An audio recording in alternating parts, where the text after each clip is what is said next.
நான் இப்படித்தான் பேசுவேன்.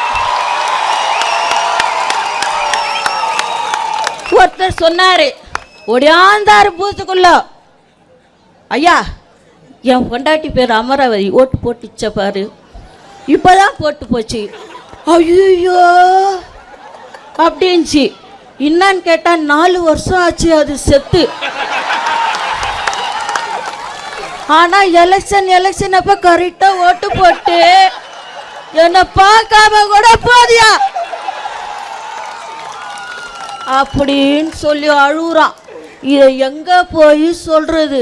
இந்த எஸ்ஐஆர் இதை சரி பண்ணிடுமா? அமராவதியை சேர்த்து அம்பிகாவதியோட இணைத்துடுமா? சொல்லுங்க. இந்த 75 வருஷம் பவள விழா, கடமை, கண்ணியம், கட்டுப்பாடு, தமிழினம், மக்களினம், சமுதாயம், தமிழ் மொழி, ஒன்றுமே வழங்காது சொன்னதுக்கே.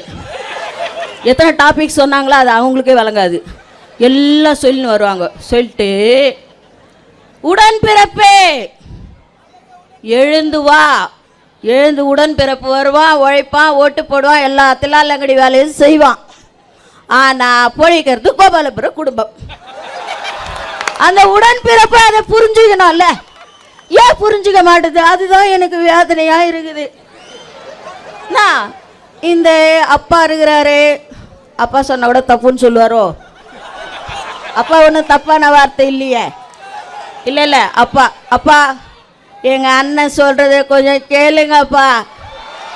அப்பா எங்கள் அண்ணன் சொல்கிறத கேளுங்கப்பா. நீங்கள் கரெக்டாக இருந்தீங்கன்னா எங்கள் அண்ணன் ஏன்பா வர போகிறாரு? நீங்கள் எதுவும் செய்யா தொட்டு தானப்பா எங்கள் அண்ணன் வந்து இதை ஏன் செய்யலன்னு தான் கேட்குறாரு. உங்களை தப்பாக ஒன்றும் கேட்கல, ஏன் செய்யலை, இதை செய்யுங்க. நீங்கள் உங்கள் வேலையை செஞ்சால் நாங்கள் எங்கள் வேலையை பாதுன்னு போயின்னே இருப்போம். செய்யா தொட்டு கேட்குறாரு. அதை ஏன் நீங்கள் தப்பாகவே புரிஞ்சுக்கிறீங்க? எஸ்ஆர் மட்டும் அப்படியே ஜுடு ஜுடு ஜுடு ஜுடு ஜுடு அப்படியே சூடு கண்டு போன மாதிரி ஓடி போய் நிற்கிறீங்க. இதெல்லாம் ஏன் உங்களுக்கு புரியல? புரிஞ்சு தானே ஆகணும். நான் என்ன சொல்கிறேன், என்ன வேணா குழப்பட்டோம். மக்கள் மாற்றத்தை எதிர்பார்த்து காத்திருக்கிறார்கள்.